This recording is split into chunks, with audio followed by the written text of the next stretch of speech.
Today we'll learn about the tribes of Montana and how they got their names. This subject takes us back to the early 1800s, when sign language was commonly used to communicate with people who didn't know each other's languages. Of the names we use today for Montana tribes, some come from names other tribes gave them, and others came from European misunderstandings of sign language. We'll learn the signs used to refer to the different tribes, some of which were misinterpreted and led to the names we use today. We will also learn the names the tribes used to refer to themselves. To begin, listen to the names we use today for the tribes of Montana and get a sense of where they now live. Assiniboine, Blackfeet,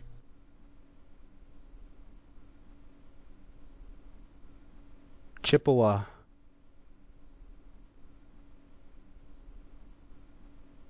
Cree,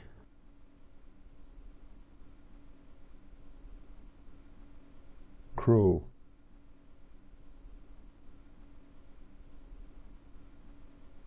Gros,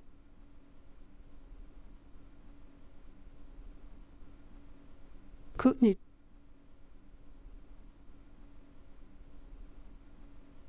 Northern Cheyenne,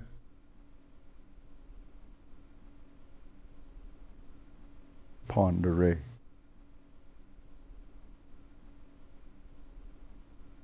Salish,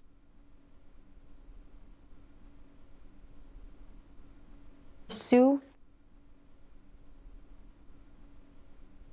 In the 1830s, a fur trader named Warren Ferris was intrigued by some of the strange and inappropriate names he heard for tribes in the region.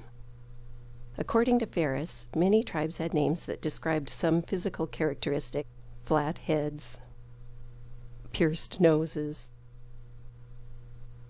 big bellies, but that none of the tribes displayed the noted physical traits. He wrote about this in his journal. For the first group, the Flatheads, he noticed that not one showed any signs of a deformed head.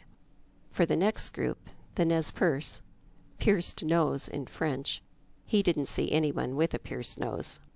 And finally, he reported that the Gros Ventre, big belly in French, are as slim as any other Indians. What are the sources of these unusual names?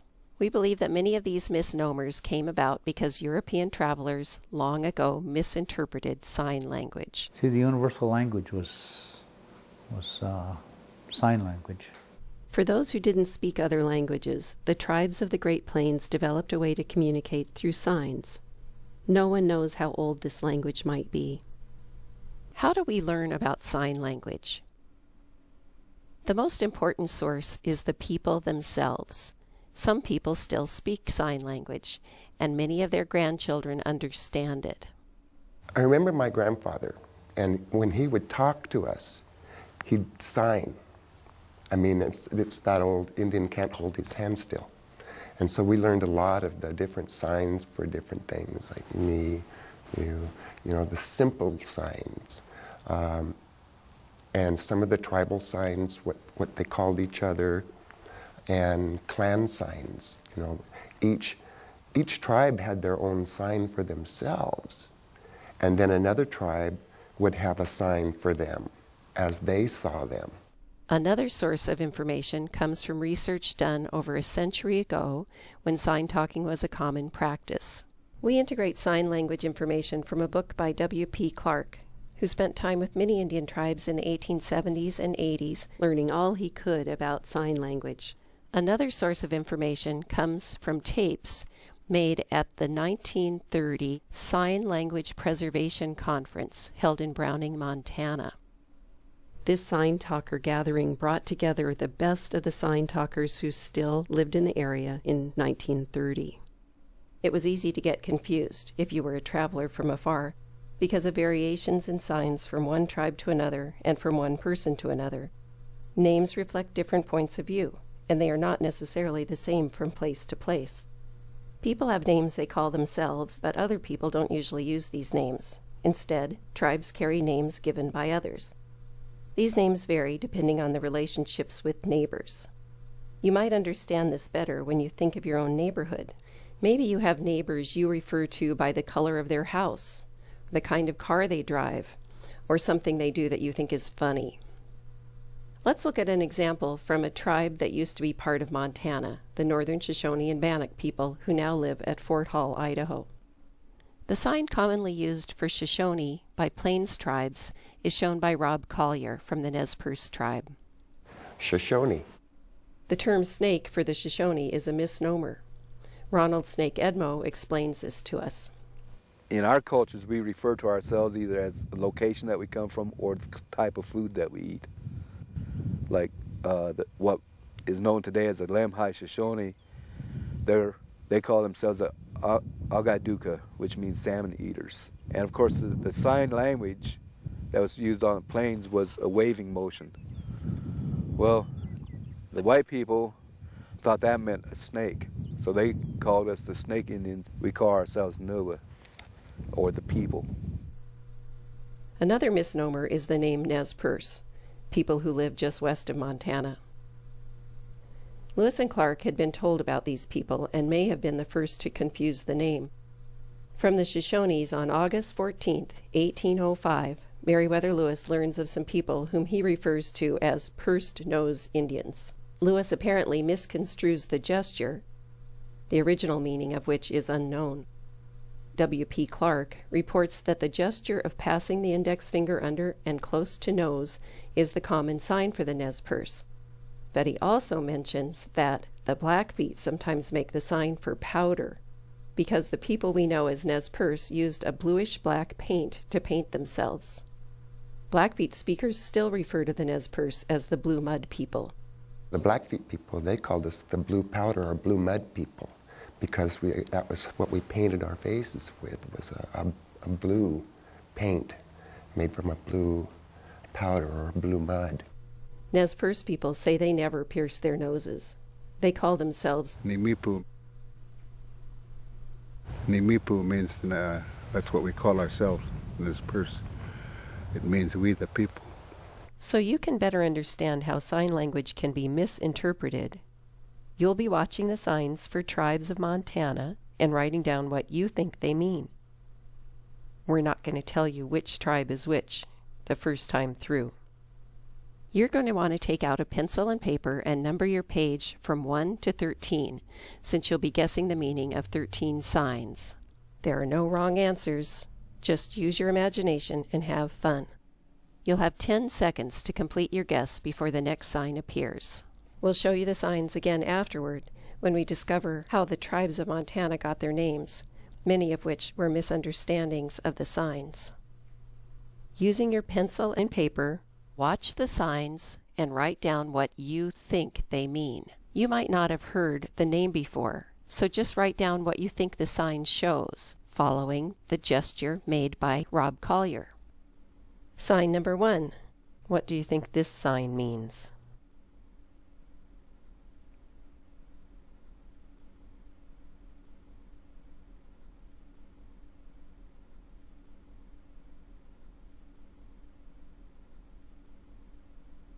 Number 2.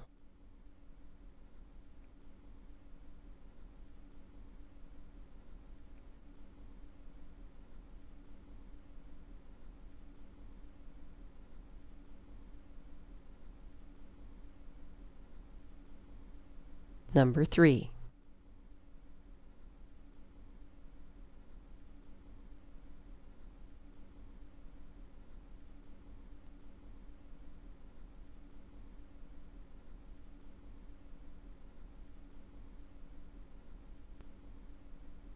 Just imagine if you were traveling long ago and had to watch those signs along with all sorts of other information. I bet there were lots of misunderstandings. Now let's go back through history and see how the tribes in western Montana got their names. This is where you can compare your guess with the interpretation others made long ago. The sign number will appear before each sign we review so you can compare it to your guess. In western Montana, 3 tribes live on the Flathead Reservation: the Kootenai, the Pend Oreille, and the Salish. Rob Collier shows us one sign for the Kootenai. Sign number 1. Kootenai, sign for white-tailed deer. People of the white-tailed deer. We say Kootenays today, but the word Kootenai doesn't really mean anything in the language. It was a name that was given, I assume, from some other tribe, what they called us. And then it was a mispronunciation of whatever that word is, because none of the other neighboring tribes, it doesn't mean anything in their language either. So, but how the Kootenai always referred to themselves was through their tribal affiliation, through their specific band. In past history, the people were called Ktunaxa, and the way that you pronounce it, it can mean slightly different things. One of the ways is that it means eating food plain, with no seasoning.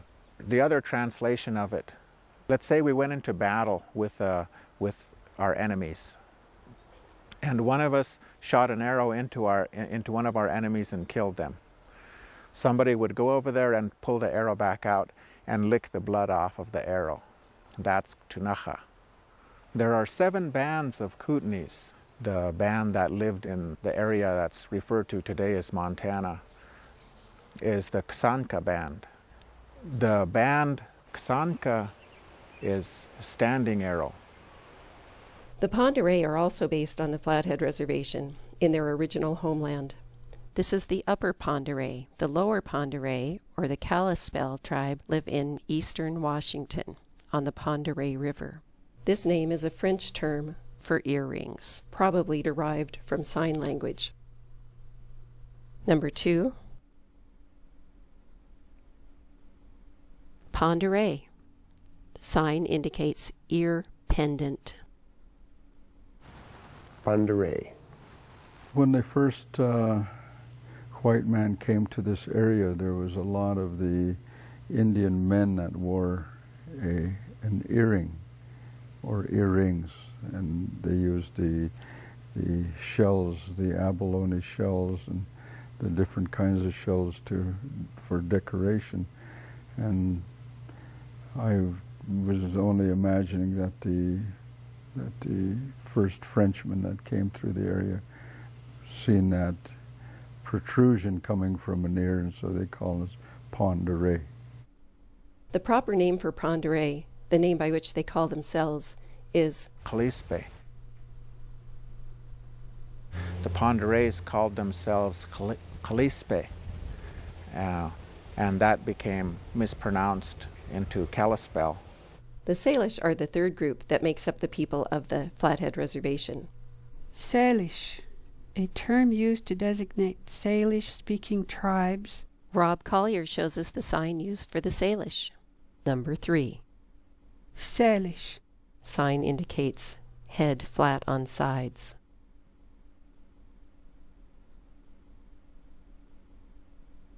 Apparently, some early French traders misinterpreted this sign to mean flathead, as evidenced by the use of the term tête plate, which means flathead in French. In September of 1805, Lewis and Clark arrived at camp of these people on the Bitterroot River. William Clark adds to the confusion about names by recording another name in his journal. They call themselves Otleshoot. According to Louis Adams, this term was a misunderstanding.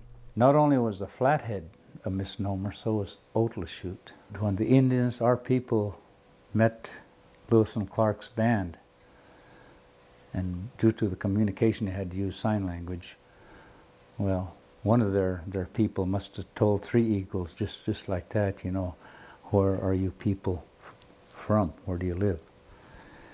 And he probably, because they met him way up in the high country, so he probably just turned around and said, "Tlishut," down below. And that's what that means. So they wrote it down, Otleshoot, and that wasn't right. Tlishut is down below. The Salish call themselves Skalich, meaning the people.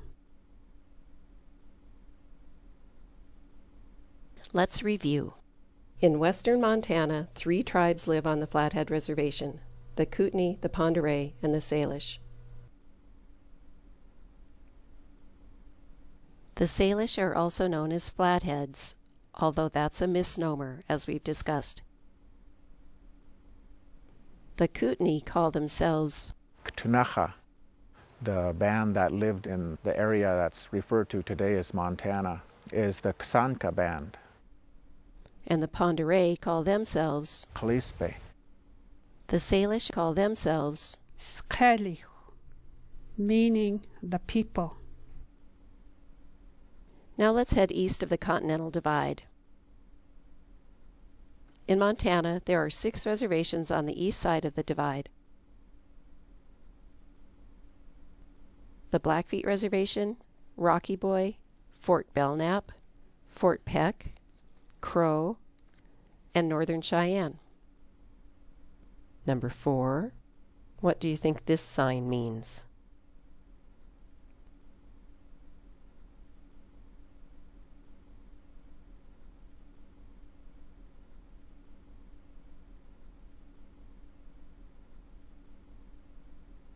Number 5.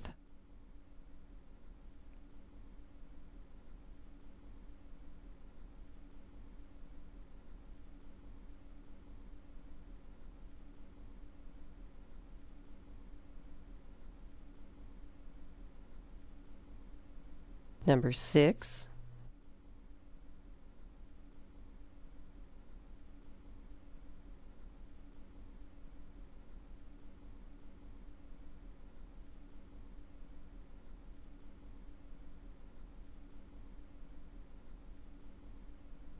There are 3 groups of Blackfeet, 2 in Canada, the Blackfoot or Siksika, and the Blood or Kainai, and another group of 2 bands, one in Canada and another on the Blackfeet Reservation in Montana, known as the Piikani, or some people say Pagan. The 3 bands are referred to as the Blackfoot Confederacy.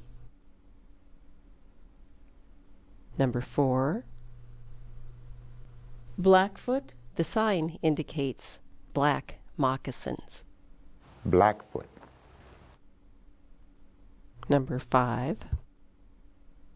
Blood. The act of wiping off a bloody nose. This is a misnomer. The sign actually referred to the way they painted their faces. Blood. Number 6.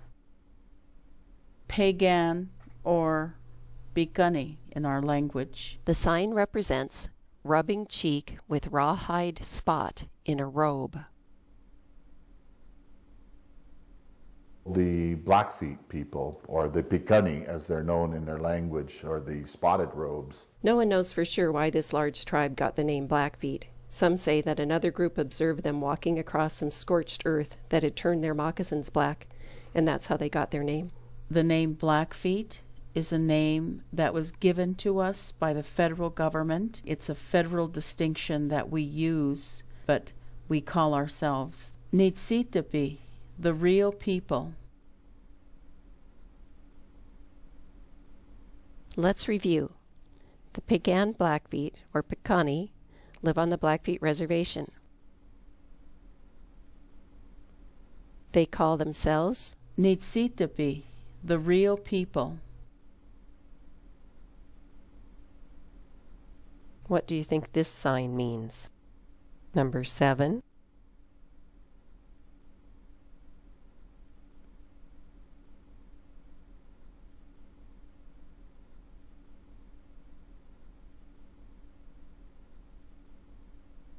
The name Gros means big belly in French. The Gros tribe is based on the Fort Belknap Reservation. Number 7. Gros sign for the falls. People of the falls.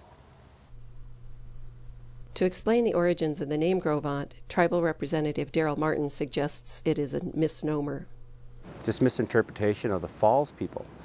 We're actually from the South Fork of the Saskatchewan River, and it's pretty high up north. And the sign language, of course, is for falls. And then we're also known as the white clay people, because we used to dig white clay and that would clean your robes. One of the misinterpretations by the French was the sign language. Of course, the falls is your hands fall down, and they misinterpret that as big belly. So Gros Ventre in French means big belly. So that's just a misinterpretation of the name. Our official names in my language is A'a Ni Nin, which means upright man or upright person, or otherwise white clay or falls people. The misnomer of Gros Ventre came about from a misunderstanding of the sign language for the Falls Indians, who were also known as white clay or upright people. Let's review. The Gros Ventre are based at Fort Belknap. The name Gros Ventre is a misnomer based on a misunderstanding of sign language. They were called the Falls people or white clay people by their neighbors and called themselves A'a Ni Nin, which means upright man or upright person. What do you think this sign means? Number 8.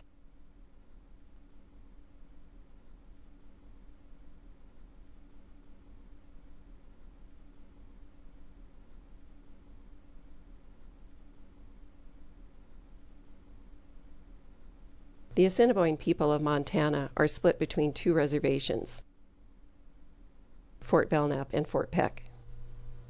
I'm a part of the Wadopana band and the Hude-Sanak band. They're the Red Bottom clan and the canoe paddlers. That's what Wadopana means, is canoe paddlers. Number 8. For Assiniboine, the sign, the act of paddling, canoe men. Canoe paddlers.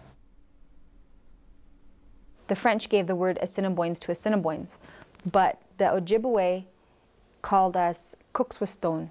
People who cook with stone, and the French interpreted it as Assiniboine, so that's how we got the name Assiniboine. Otherwise, we know ourselves as Nakota people. So we're Assiniboine to the French, but to us, we're Nakota people. Let's review. The Gros Ventre and one band of Assiniboine are based at Fort Belknap. Another band of Assiniboine, or Nakota, is based at the Fort Peck Reservation along with the Dakota and Lakota, Sioux. The word Assiniboine is a misinterpretation by early French visitors of a name given to those people by the Ojibwe, also known as Chippewa. The term meant stone boilers. The Assiniboine call themselves, we know ourselves as Nakota people. Number 9. What do you think this sign means?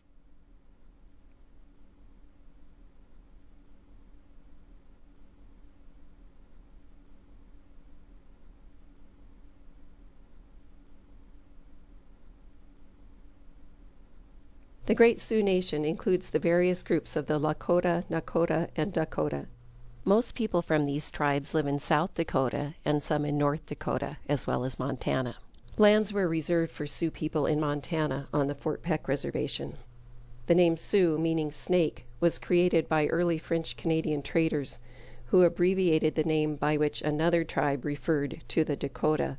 The word Sioux is actually a form, part of the Anishinaabe word from the Ojibwe or Chippewa nations of something like Nadawa Sioux. Iroquois snake. And then the French just picked up on the end, the Sioux part. So correctly, they would be Lakota, Dakota, and Nakota by language groups. There is disagreement about the word Sioux and where it came from. Listen to Jesse Taken Alive tell about the name Lakota. We refer to ourselves as Lakota, and the book's called that particular group Sioux. And what has to be corrected is that as Lakota people, we literally translate that word as friends and allies. And because we are friends and allies, means that we are friends and allies to ourselves first, and we must be truthful to ourselves first. And then we go on with that way of life and living as we have been for centuries. Number 9. Dakota or Sioux. The sign is necklace people, not cutthroat as sometimes interpreted. A cutting edge is always represented by the little finger. Necklace people. The Dakota, Lakota, and Nakota have names for their own groups. The different bands of Lakota are listed by Donovan Sprague. There are 7 bands, and they are the Oglala, the Sichongu, Hunkpapa, Minikoju, Itazipcho, Sihasapa, and Uhueanumpa. Let's review. Lands were reserved for Sioux people in Montana on the Fort Peck Reservation. The name Sioux comes from an abbreviation of an Ojibwe word meaning Iroquois snake. The Great Sioux Nation includes the Lakota, Dakota, and Nakota. Each one of these has many bands with their own names. What do you think this sign means? Number 10.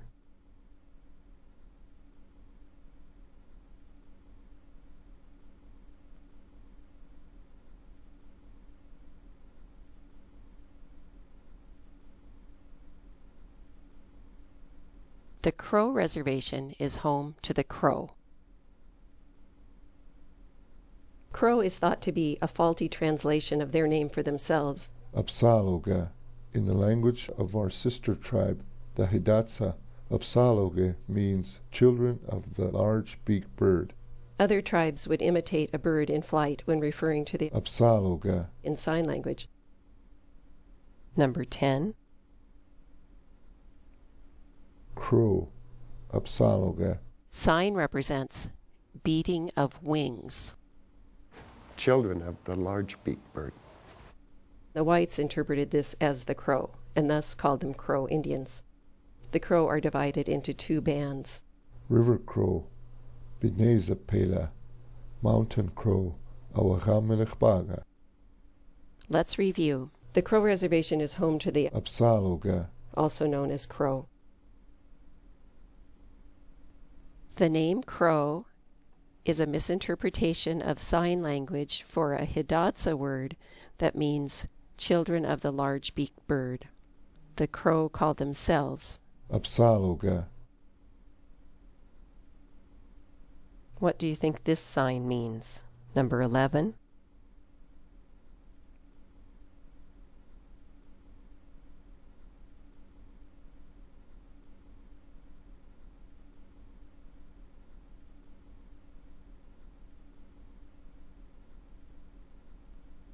The Cheyenne of Montana are based on the Northern Cheyenne Reservation just east of the Crow. The name Cheyenne came from the French understanding of a Sioux term. The Sioux called us Shahilas, which meant the people of the alien speech. Number 11.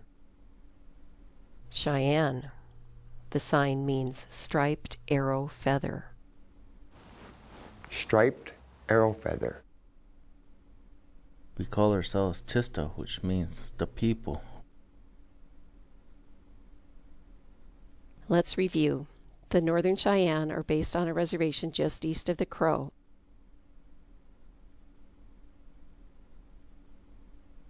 Cheyenne is a misunderstanding by the French of a Sioux word. The Northern Cheyenne call themselves We call ourselves Tista, which means the people. Number 12. What do you think this sign means?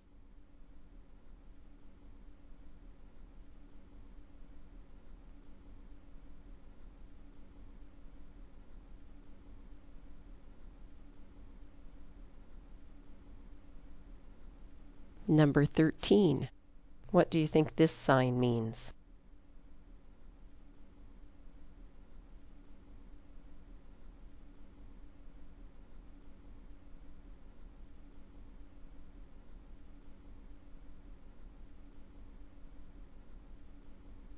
The Chippewa and Cree of Montana have lived together so long they are like one group of people, although they are originally from separate tribes. One band has reserved lands on the Rocky Boy Reservation. The Little Shell Band of the Chippewa Cree has no reserved lands. They are based in Great Falls. Rob Collier shows us a sign for the Chippewa. The Chippewa are known as Ojibwe in Canada. Number 12. The sign means timber people, the same sign used for all Eastern Indians. Timber people. Chippewa comes from the Algonquin word for puckering, but the Chippewa refer to themselves as Anishinaabe, and that just means natural man or first man. Ojibwe is a term that's applied by the French to the Anishinaabe. Has to do with the way that their moccasins are made.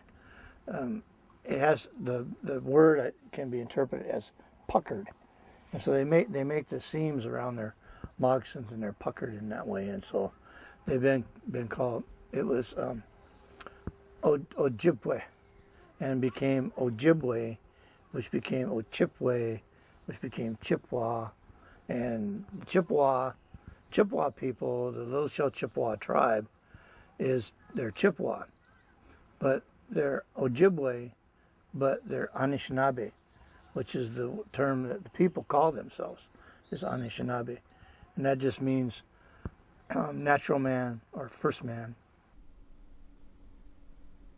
The Métis is the term that's applied is midchief, and it's basically a French word that means mixed.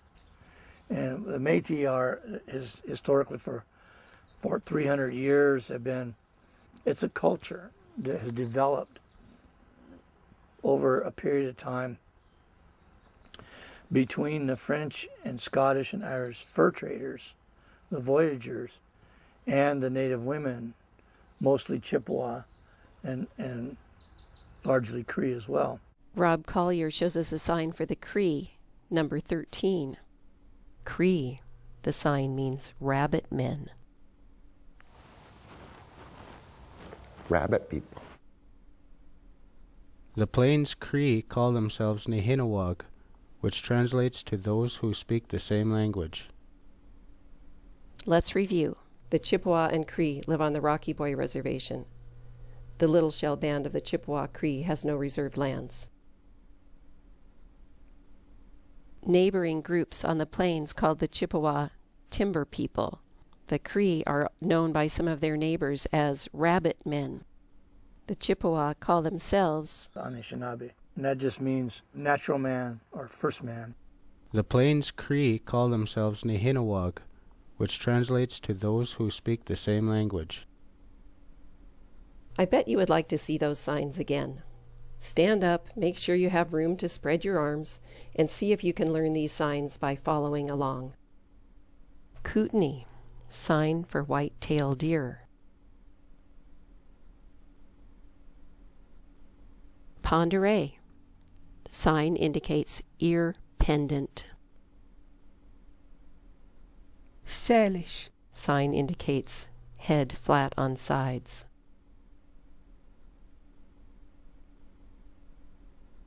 Blackfoot, the sign indicates black moccasins. Blood, the act of wiping off a bloody nose.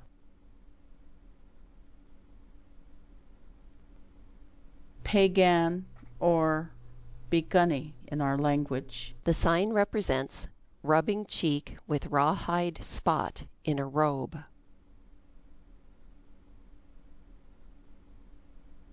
Gros, sign for the falls.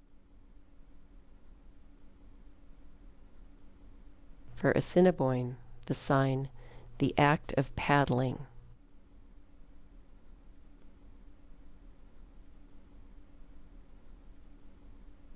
Dakota or Sioux, the sign is necklace people.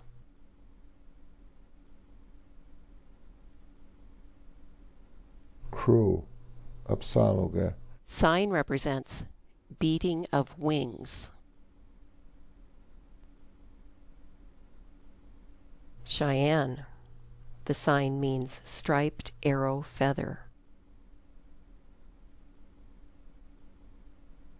Chippewa. The sign means timber people.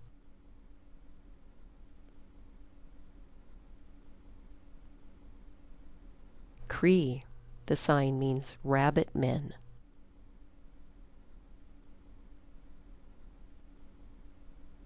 Look at all that you have learned.